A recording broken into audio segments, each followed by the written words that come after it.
Olá, olá a todos! Esse é o Vencedores e Perdedores, o carro-chefe do canal. E vamos lá, sem mais delongas, com os vencedores e perdedores do final de semana de Divisional Round. 7 vencedores para semifinais de conferência. E se você está assistindo esse vídeo ao vivo, muito obrigado. Comenta aí no chat, dê o seu like. Vamos juntos aí para mais um conteúdo. Quarta-feira eu estou de folga, mas nesta semana vai ter live para interagir com vocês, perguntas e respostas. E claro, tem uma prévia para a final da Conferência Nacional e uma prévia para a final da Conferência Americana, tá bom? Então vamos juntos, faltam só 3 jogos para acabar a temporada, as 2 finais de conferência e o Super Bowl. Tem o Pro Bowl no meio, mas aí não conta, né? Então vamos lá, sem mais delongas, no antepenúltimo vencedores e perdedores da temporada 2024 da NFL. Vamos começar com os vencedores, como sempre. O primeiro é o George Karlaftis, que teve o melhor jogo dele na carreira. O Karlaftis vem entregando o futebol americano muito consistente, pressionando o quarterback, uma pressão em todos os jogos nesta temporada. Nesse jogo ele teve 8 pressões e 3 sacks contra a frágil linha ofensiva do Houston Texans. A gente fala muito no Trent McDuffie e muito no Chris Jones, que são jogadores melhores, estão entre os melhores de suas posições, né? Cornerback e jogador de interior de linha defensiva, mas o Karlaftis é uma potência aqui jovem na posição de edge rusher, não está entre os melhores edge rushers da liga, não está num calibre de um TJ Watt, de um Myles Garrett, de um Trey Hendrickson, de um Max Crosby, quando saudável, de um Micah Parsons, enfim, vou acabar esquecendo de alguém, de um Nick Bosa, ele não está na prateleira dessa galera, mas é um jogador que, quando brilha, ele consegue pressionar bastante o quarterback, mesmo que não finalize jogadas. Dessa vez ele finalizou e finalizou 3 vezes, sai como um grande vencedor o Karlaftis. Outro de Kansas City aqui, que sai como vencedor é o Trent McDuffie. E eu fui atrás dos números do Next Gen Stats do McDuffie marcando o Nico Collins. Por que isso era importante? Porque o único wide receiver de confiança do CJ Stroud para essa partida era o Nico Collins. E ele até fez um pouco de estrago quando a marcação era em zona. Mas, com a marcação mano a mano, com o Nico Collins sendo marcado pelo McDuffie, 2 recepções, 42 jardas e só. Nada além disso. Quando você marca um cara basicamente o jogo inteiro e ele cede menos de 50 jardas e só 2 recepções, é um desempenho fantástico. Diga-se que a média de separação do Nico Collins, quando marcado pelo Trent McDuffie, foi de 1 jarda de separação, que é também uma média simplesmente formidável. Trent McDuffie, na saída do LaJarius Sneed, quem? Pois é, né? A gente falou bem menos do LaJarius Sneed nessa temporada, ele está em Tennessee. Mas na saída dele ele virou o nome, o cara dessa secundária do Kansas City Chiefs, ainda mais com o Watson tendo machucado aí no meio da temporada, e ele entrega um futebol americano muito bom. Jogando menos no níquel, mais agora no perímetro, o McDuffie nessa temporada, e deu conta do recado contra o Nico Collins. Terceiro vencedor é o namorado de Tay-Tay, Travis Kelce, com o seu melhor jogo também, assim como foi o caso do Karlaftis, o melhor jogo do Travis Kelce na temporada. Passou das 100 jardas e, o mais importante, 62 jardas após a recepção.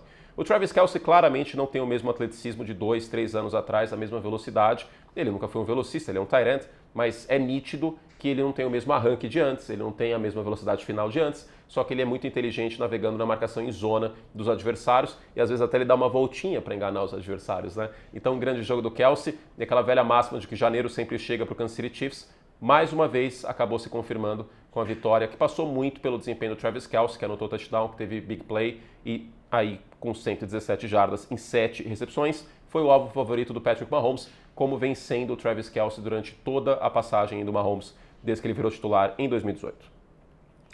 Nosso quarto vencedor é o Soldado Invernal, que não teve uma partida formidável do ponto de vista estatístico, sobretudo passando a bola, mas ele fez o mais importante, ou uma das coisas mais importantes. E nesse final de semana, a gente viu que turnovers decidiram, e o Josh Allen não teve nenhum turnover. O Buffalo Bills foi o time com menos turnovers nessa temporada, com menos sacks também. Teve um sack de Baltimore nessa partida, mas no geral um jogo muito limpo do Josh Allen, que foi decisivo, correndo com a bola, foi decisivo na red zone. E cuidar da bola no confronto contra um time tão forte como a casa do Baltimore Ravens seria importantíssimo, seria essencial. E foi. Josh Allen fez uma partida muito sólida, não foi uma partida plástica, mas foi uma partida muito sólida e o mais importante de tudo, ele ganha o direito de enfrentar o chefão do videogame. É a pré-Libertadores da AFC, a semifinal de conferência entre Baltimore e Buffalo. E agora temos Mahomes versus Allen 4, o duelo final. Porque nos 3 anteriores deu Patrick Mahomes em playoff. Se o Josh Allen perder essa partida de novo, aí vai ser uma marca, uma cicatriz que vai ser difícil de sair. Mas nessa semana ele sai como um tremendo vencedor. Quinto vencedor aqui, eu poderia citar só o Saquon Barkley, mas eu vou usar os running backs como vencedores porque a gente viu nessa semana e está vendo nessa pós-temporada a importância dos running backs. como eu já falei algumas vezes nesta temporada. Dá para pagar 25 milhões de dólares, 30 milhões de dólares no running back e sem ter elenco nos arredores? Não, não dá. Dizer que o New York Giants deveria ter pago o Saquon Barkley porque, aí olha, ele tá jogando bem, é um total e completo desconhecimento de como funciona a linha ofensiva e como funciona o fluxo de uma partida, sendo muito sincero.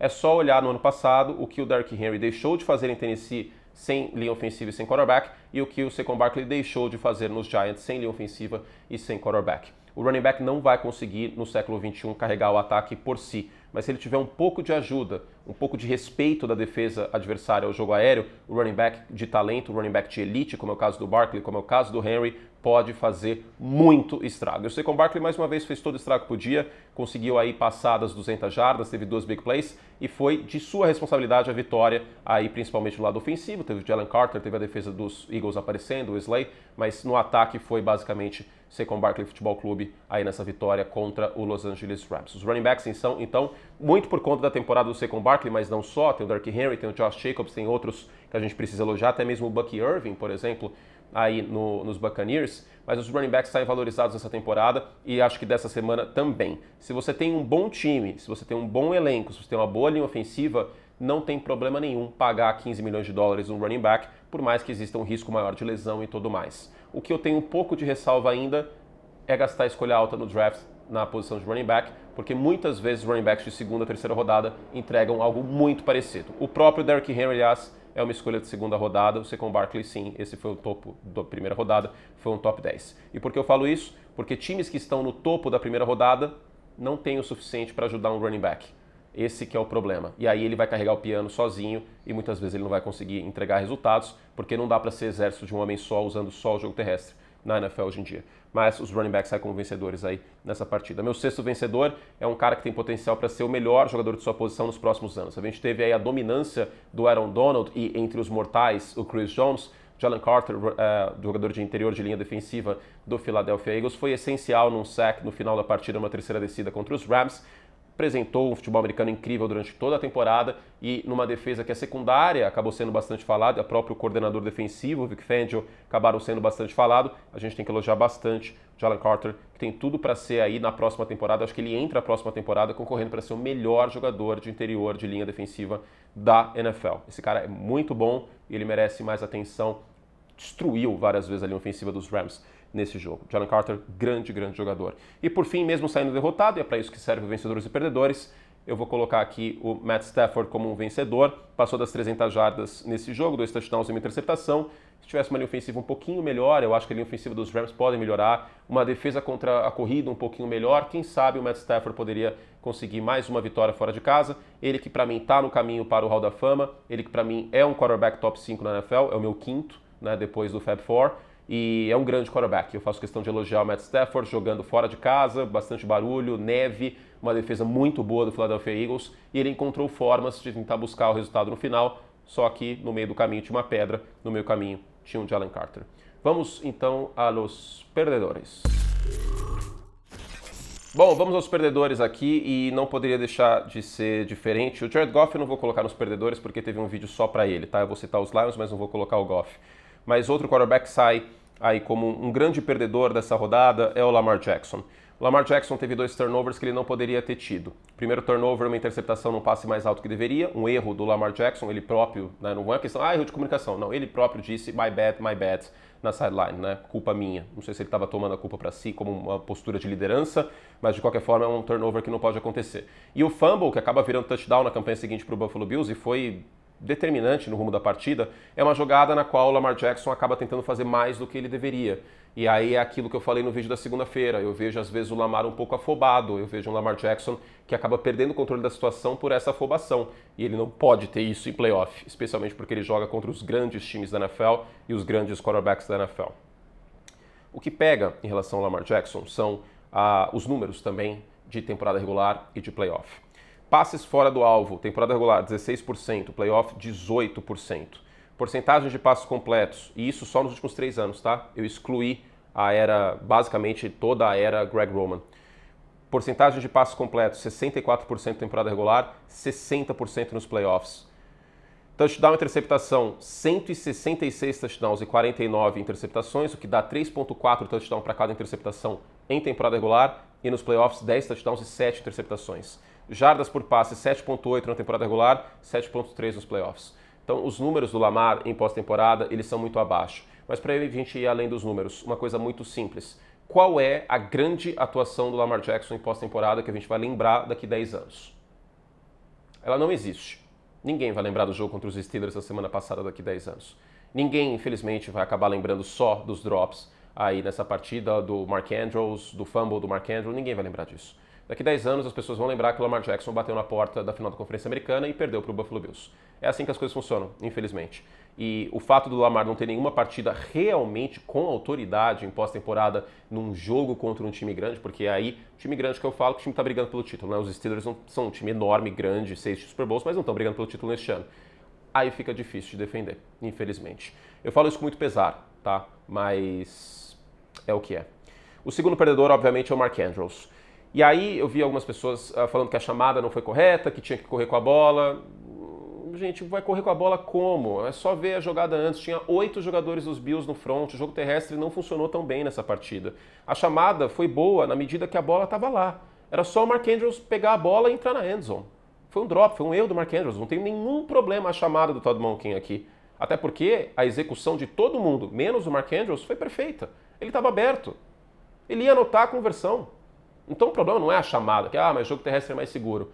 Novamente, revejam o antes do snap. Tem 8 jogadores de Buffalo no front para parar o jogo terrestre. Não era nenhuma garantia que eles iam conseguir anotar a mini touchdown, a conversão de 2 pontos com o jogo terrestre. Absolutamente nenhuma garantia. Não é assim que o jogo funciona.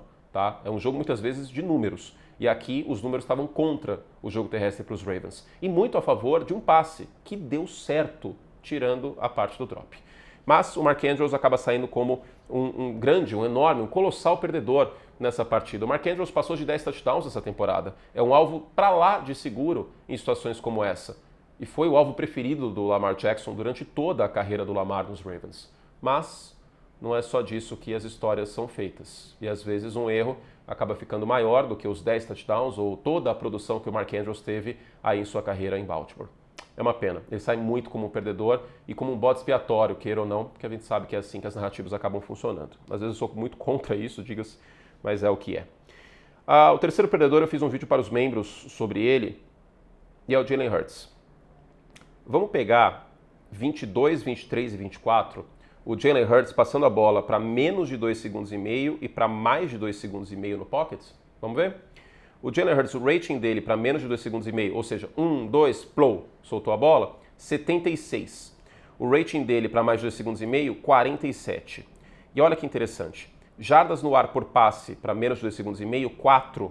Para mais de 2 segundos e meio, 11. O que indica isso? Indica que vários momentos, quando o Jalen Hurts segura muito a bola, ele está procurando algo em profundidade. Só que isso está manjado. As defesas adversárias já pegaram isso. E eu destaquei durante toda a transmissão, a defesa dos Rams recuou para marcar o passe longo. Teve uma oportunidade, foi um drop do A.J. Brown, diga-se, no lado direito ali no campo, perto da sideline. Mas basicamente só isso, porque os Rams tiraram esse passe em profundidade do Hurts e sem isso ele ficou bem perdido, até porque um quarterback não consegue trabalhar tão bem no meio do campo. Então, mesmo com os Eagles vencendo, mesmo com o Saquon Barkley tendo uma grande partida, o Jalen Carter, a secundária dos Eagles, o Jalen Hurts sai como perdedor, porque dos 4 quarterbacks que estão na final de conferência, ele, disparado, é o que passa menos confiança. Eu tô vendo cada vez mais torcedores do Philadelphia Eagles começar a reclamar sobre o Jalen Hurts, coisa que eu não via com tanta frequência. Eu via muito torcedor defendendo o Jalen Hurts, até porque chegou no Super Bowl, etc., brigou pelo MVP, mas o tempo passou e eu sofri calado. Não deu pra tirar ela do pensamento, não vou conseguir. Essa música do John Giovanni é muito boa. Eu ia dizer que estava apaixonado, baita música, convite de casamento. Jalen Hurts precisa fazer mais. Eu já falei sobre isso no vídeo para os membros, convido a você que é membro a assistir. Se você ainda não é membro, clica aqui embaixo, vem com a gente, clica em Join, custa só R$8 por mês aí para você ter o dobro, o triplo de conteúdo no Curte Plus. Então vem com a gente. Mas basicamente é isso. Eu estou bem satisfeito com o que eu estou vendo de futebol americano de Jalen Hurts. Eu espero queimar a língua, de verdade. Eu não estou torcendo contra aqui não, é óbvio que não. Já falei muitas vezes, eu quero ter 32 grandes quarterbacks na NFL. E o Jalen Hurts tem um potencial atlético que não se ensina, mas ele precisa jogar melhor passando a bola e processar melhor o jogo. O safety, por exemplo, o Dallas Goedert está na frente dele, numa opção curta, e ele segura a bola. O Jalen Hurts precisa segurar a bola menos e executar mais rápido. Meu quarto perdedor aqui é o John Harbaugh, outro técnico que começa a ser um pouco mais questionado, porque as eliminações do Baltimore Ravens nos playoffs nos últimos anos Lógico, tem que desconsiderar o ano que eles jogaram contra os Bengals e que o Lamar não jogou. Mas essas eliminações, em vários momentos parece que o Baltimore Ravens ele não está preparado o suficiente para jogar a partida, não parece não? Vou falar a verdade, não parece? Esse jogo, por exemplo, o time um pouco atrapalhado no primeiro tempo e eu acho que precisa... eu não sei se precisa, mas em meio a essa pane que o Lamar Jackson entra, essa espiral de ansiedade, sei lá, eu acho que o treinador precisa agir. E eu não sei se eu consigo ver isso tanto na sideline por parte do John Harbaugh. Ele me parece muitas vezes mais um gestor que qualquer outra coisa. Então, eu acho que chega um momento que a gente precisa não querer que o cara seja mandado embora, pelo amor de Deus, não é isso, mas contestar um pouquinho, né? Falar, bom, é só culpa do Lamar, é só culpa do Mark Andrews o tempo inteiro. A impressão que me passa é que os Ravens não chegam grandão, de cabeça erguida, de peito estufado em partida de playoff. Eu acho que isso passa um pouco pela preparação e passa um pouco pelo lado mental, que eu acho que o John Harbaugh precisa melhorar aí para a próxima temporada. Quinto perdedor, a linha ofensiva dos Texans, né? Eu já destaquei que o único jogador realmente confiável dessa linha, e nem tanto talvez ultimamente, é o Laremy Tunsil, o left tackle. Os outros 4 são realmente um problema, assim, de verdade. E a gente viu isso com clareza, né? Uma linha ofensiva que entrou na partida do sábado como a terceira que mais cedeu pressões rápidas na NFL. Quando você tem blitzes criativas e essas pressões rápidas são facilmente cedidas, o resultado não vai ser bom. E o resultado não foi bom. 8 sacks e o CJ Stroud chegou a se machucar no final da partida. Ele volta para fazer o ajoelhamento, né, e terminar o jogo, mas a linha ofensiva dos Texans certamente sai como uma perdedora aí nessa partida. Por fim, os últimos 2 aqui. O Dan Campbell, e ele sai como um perdedor porque esse provavelmente foi o último jogo do Dan Campbell com o Aaron Glenn de coordenador defensivo e com o Ben Johnson de coordenador ofensivo. Como será o Dan Campbell, que não tem tanto poder no plano de jogo, teoricamente, nas chamadas do lado ofensivo e defensivo, na próxima temporada com talvez novos coordenadores? Para vocês terem ideia, desde 95 isso só aconteceu 2 vezes, com os 49ers em 95 e com os Eagles no ano passado. E os Eagles, depois que perderam o Shane Steichen, que virou head coach nos Colts, depois que perderam também aí coordenador defensivo para os Cardinals, o Jonathan Gannon, a coisa ficou bem complicada no ano passado para a Philadelphia e o Sirianni acabou ficando numa situação bem ruim, né? Então é óbvio que o elenco dos Lions continua forte e vai estar de volta vários jogadores que sofreram lesão, que são importantes, não só o Aidan Hutchinson, mas o McNeil também, o Carlton Davis, enfim, até poderia citar outros nomes, mas esses que são os principais, né? E mais saudável também o corpo de running backs, enfim, né? O Montgomery não estava 100% saudável. Então, eu acho que o Dan Campbell tem que ser colocado como perdedor aqui, tá? Porque, queira ou não, estava jogando em casa como seed 1 contra um quarterback calouro, que jogou pra cacete, né? Eu não vou colocar ele no vencedores e perdedores do Jaden Daniels, porque ele teve um vídeo só pra ele, tá? Antes que você fale, pelo amor de Deus, cadê o Jaden Daniels? O Goff não tá aqui, o Jaden Daniels não tá aqui, porque eles têm um vídeo só pra eles que eu postei no domingo de manhã, tá? Mas é isso, o Dan Campbell acaba saindo como um perdedor aqui, e aí eu quero ver o quanto desse Detroit Lions nos 2 últimos anos é coordenador e o quanto que é Dan Campbell. E aí, na ausência, a gente vai descobrir aí dos 2 coordenadores, talvez um só, não sei se só o Ben Johnson vai virar head coach, mas a tendência é que ele vire head coach no ano que vem. E por fim, outro perdedor é a arbitragem da NFL. Teve erro de arbitragem em Bills e Ravens, teve muito erro de arbitragem em Chiefs e Texans, e aí a arbitragem da NFL acaba ficando em xeque, porque a credibilidade acaba sendo afetada e dá margem para muita gente achar que existe uma teoria de conspiração, de que a arbitragem força a mão de um lado, força a mão do outro, que o Roger Goodell quer que os Chiefs sejam campeões todo ano, etc, etc. Eu só deixo uma indagação para quem realmente acha que isso com certeza acontece. Será que os outros 30 donos de franquia, ou 31, se você considerar que os Packers não têm um dono efetivamente, mas enfim, os outros donos de franquia, iam olhar para isso e falar, tá bom, eu acho que tá tudo bem por mim. Vocês realmente acham que o Jerry Jones ia topar um esquema para favorecer o Kansas City Chiefs, que é um dos menores mercados consumidores da liga, e não o Dallas Cowboys, que é o time mais valioso da NFL? Sério? Então, assim, isso tem que ser provado. Se for provado, eu vou ser o primeiro a pegar em tochas. Tochas como chama aquele negócio? Fork? Arado? Sei lá. Eu pego em tochas e vou para Park Avenue protestar na frente da NFL, se isso for verdade. Mas aí tem que provar, né? Como eu já falei, minha teoria é de que os quarterbacks são, as joias da coroa, são protegidos. Assim como acontecia com o Tom Brady muitas vezes. E não era uma questão de que a NFL queria que os Patriots ganhassem. Gente, é uma coisa muito simples. A NFL é estruturada de maneira que todos os times comecem a temporada com um sonho de playoff, pelo menos. eu acho que para a liga não é interessante ter um arranjo para o mesmo time ganhar todo ano, né? São 32 times. Então, honestamente, eu não vejo por aí, não. Eu sou bem cético em relação à teoria das conspirações como um todo, né? Tem algum maluco que está assistindo que acha que o homem não foi para a Lua, por exemplo? Na moral? Ou que a Terra é plana? Eu queria realmente saber. Temos alguém aqui assistindo? Você que está assistindo, você realmente acha que a Terra é plana? Porque a gente tem 100 mil inscritos aqui. Existe a possibilidade de alguém achar aqui que está assistindo que a Terra é plana? Enfim. Beijo carinhoso. Vai ter alguém que acha que a Terra é plana e vai me ofender, tenho certeza disso. Mas enfim, faz parte. Um beijo carinhoso para vocês. A gente volta na quinta-feira com mais. Fizemos todo o estrago que podíamos. E uma novidade mais ou menos, né? Nessa terça de manhã eu fui gravar o podcast do motorsport.com. Se você está com saudade de me ouvir falando de Fórmula 1, as 3 pessoas que devem estar com saudade, entre elas minha mãe talvez, então assistam lá, depois eu divulgo, tá? Acho que vai ser bem legal, tô bem ansioso, tô com expectativa boa. E as fotos do Hamilton na Ferrari, hein? Ma que bello! Ah, meu Deus do céu! Ai, torcedores, calma. Só me restou o Hamilton, porque o Chicago Bears é uma bagunça. Os Cubs nem se fala. O São Paulo não tem nenhuma expectativa que vai ganhar algum título esse ano, né? Então me sobrou o Hamilton só, pelo amor de Deus. Tchau! Tá calor, hein? Nossa senhora, eu tô suando, né? Suo muito, olha só. Minha mão tá brilhando. Ave Maria. Tchau, tchau. Assina o Like Plus aí pra eu comprar um ar-condicionado, que é caro pra cá. Eu tenho que falar com o proprietário, ele não vai querer. Mas assinem aí, por favor, porque os gatos estão com calor também, coitados. Não, se você não quiser assinar, tudo bem. Tchau. Ó, vai aparecer vídeo aqui. Assistam, alegria. Beijo, amo vocês. Tchau.